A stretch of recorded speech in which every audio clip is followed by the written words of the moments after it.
बचाओ, सबसे पहले उनको बचाओ। उसके बाद नीति की कि जितने 60 से ऊपर वाले बुजुर्ग थे उनको दवाई दो। जब 60 से ऊपर वालों का नंबर आया और प्रधानमंत्री जी भी उसी कैटेगरी में थे, वो भी अपने टर्म पे उन्होंने दवाई लगाई, उससे पहले नहीं लगाई। जब उनका नंबर आया तो इन्होंने क्या चालू किया, औरतें बैठी इसलिए बोल रही हो, हमारे बच्चों की दवा कहाँ गई? सोच रहे हो? सारे के मन में सबसे पहले गुमराह करने के लिए आएगा, अरे छोटा बच्चा कुछ हो गया, मर गया, क्या होगा? तो बुजुर्गों की कुछ कम और बच्चों की ज्यादा हो जाएगी समाज के अंदर, और नतीजा ठीक उल्टा होगा, क्योंकि बुजुर्गों के शरीर में ताकत कम है बीमारी से लड़ने की, इसलिए उनको पहले बचाना है।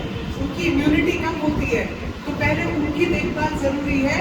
बच्चा बीमार पड़ेगा, लेकिन बीमार होकर उसके शरीर में ताकत है, ठीक हो जाएगा।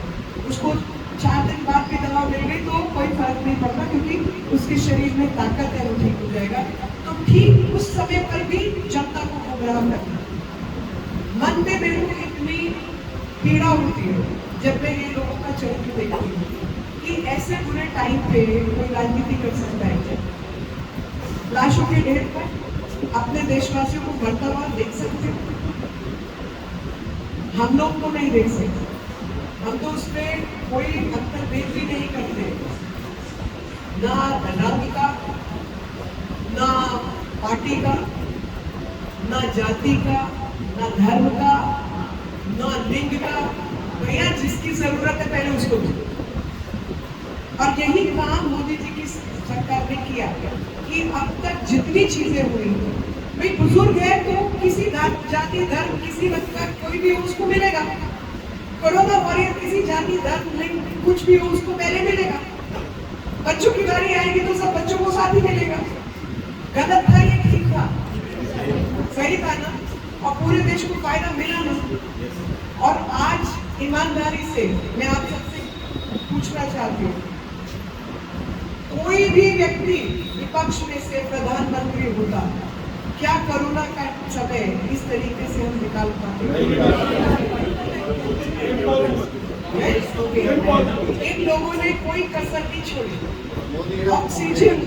ऑक्सीजन के ऊपर 2 राजनीति, अस्पतालों पे 2 राजनीति, लैब के ऊपर 2 राजनीति, हर चीज के अंदर गंदगी मचाने का काम किया और देश की जनता को गुमराह करने का काम किया। और इसलिए मैं सबको ये याद दिलाना चाह रही हूँ कि सबको ये बातें पता होनी चाहिए, और ये पता होना चाहिए कि सरकार ने किस प्रकार से समय खटवाया हम सबको।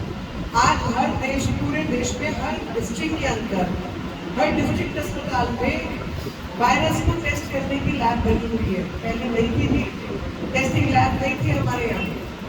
हर डिस्ट्रिक्ट अस्पताल के अंदर ऑक्सीजन का अपना प्लांट लग गया है, जो पहले नहीं था।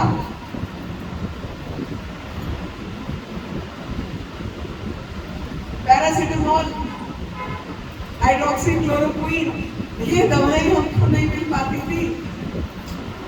गांव देहात में हालत देखिए जाके, क्या हालत थी। तो कम से कम प्लान तरीके से काम तो हुआ और उस मुश्किल के समय को काटा तो गया। मैं कहती हूँ बाकी 4 लाख किलोमीटर पृथ्वी की जितनी गोलाई है ना, गोलाई खुली गई है, उसकी 1.5 गुना इतनी लंबी सड़कें देश में बनी है पिछले 9 साल में। 4 लाख किलोमीटर सड़कें बनी है।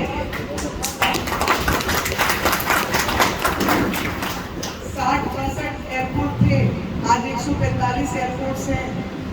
पोर्ट्स पूरे देश में, हर गांव में, हर घर पे बिजली पहुंच रही है। बिजली की खपत कम हो। LED बल्ब जो 200-300 रुपए का एक मिलता था बल्ब, वो आज आपको 50-60 रुपए का मिल रहा है। और आधी कीमत बिजली की जा रही है। मतलब अगर 100 यूनिट इस्तेमाल होते थे तो आज 50-60 रुपए काम चल रहा है। जितनी बिजली हमें चाहिए उससे ज्यादा बिजली देश बना रहा है। नहीं तो 14-14 घंटे, 18-18 घंटे बिजली जाती थी हम सबके सामने। 2-4 साल पहले की बात करी, बहुत लंबी बात नहीं कर रही। 2014-15 तक भी बिजली जाती थी। इतना काम किया है इतना काम किया है कि मैं घंटों बोलूँ तो वो ट्रांसफॉर्मर तो केंद्र सरकार के पैसे से चेंज करवाए मैंने, लेकिन केंद्र सरकार के पैसों से चेंज करवाए। वही पहले एक मंजिल घर होते थे, एक परिवार, आज हो गए 4 मंजिल, सबकी बढ़ गई खपत 4 गुना, तारे वही पुरानी 35-40 साल पुरानी, फूकने का रोज इंतजाम, तो ट्रांसफॉर्मर बदले और तारे बदलने का काम किया, वो भी केंद्र सरकार के पैसों से 2015 में, जब दिल्ली में सरकार नहीं थी, तब ये काम हुआ। होते तो ये काम कभी नहीं होगा, क्योंकि उन्होंने अपने बिजली का पैसा क्यों रखा।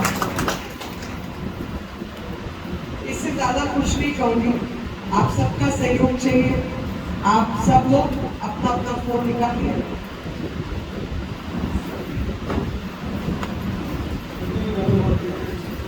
सब लोग फोन निकालें जी। देखो तो इनको पता है, कम्युनिटी हॉल ये वो आपके इलाके में जितने काम है वो आप जानते हो, आपके कहने पे किए। हाँ, भाई जाके बता दे सबको, बताने का टाइम आ गया, बताने का टाइम आ गया।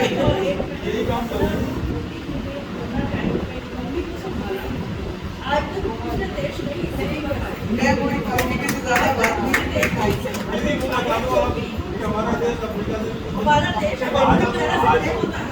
अच्छा चलिए मैं बताती हूँ, रिश्ते का है तो मैं बताती हूँ। एक चीज जो मैं एक अलग किस्म के लोगों के लिए रखती हूँ, पर आज आपको बताना चाहती हूँ। आप में से कितने पहले फोन का काम खत्म कर लेते हैं, फिर बात करेंगे। एक मैं नंबर बोलूंगी, वो आपको डायल कीजिए, 90। क्या बात है भाई, तूने नंबर नहीं डायल करना, हो गया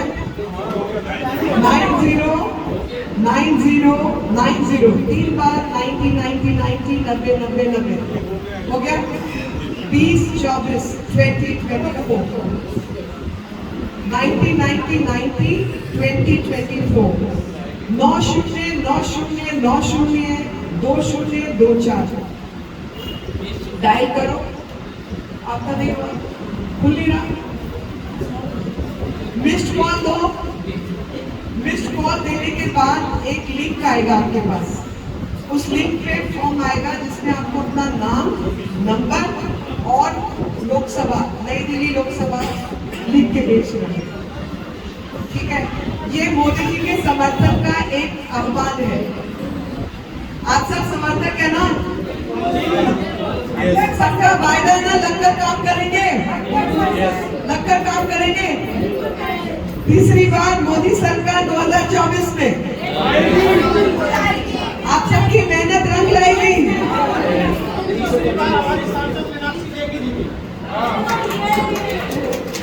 जिसको पार्टी भेजे वो कोई बात नहीं, वो बात की बात है। मैं आपसे जो हरीश ने काम है वो बात बताना चाहती हूँ। आप में से कितने लोग ये मानते हैं कि हम लोग अफ्रीका से तो अच्छे ही होंगे? अपने आप को सच बताते हैं, 70 साल की आजादी में भारत कभी भी सब सहारन अफ्रीका से आगे नहीं था, कभी भी। 2015 में पहली बार उसको हमने तोड़कर हम आगे आए। 1960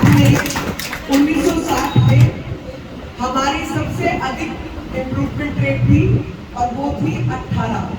यानी अगर दुनिया की एवरेज 100 है ना, तो जब एवरेज दुनिया की 100 है तो भारत 18 में था उस टाइम, और वो सबसे अधिक था।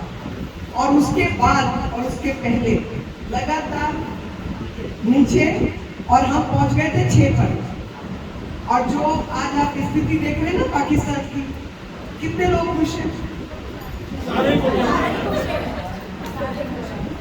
1992 में हम लोगों की स्थिति उससे ज्यादा खराब थी, और उस स्थिति खराब होने के कारण IMF के पास अभी कटोरा लेके पहुंचे थे कि भाई कुछ दे दो।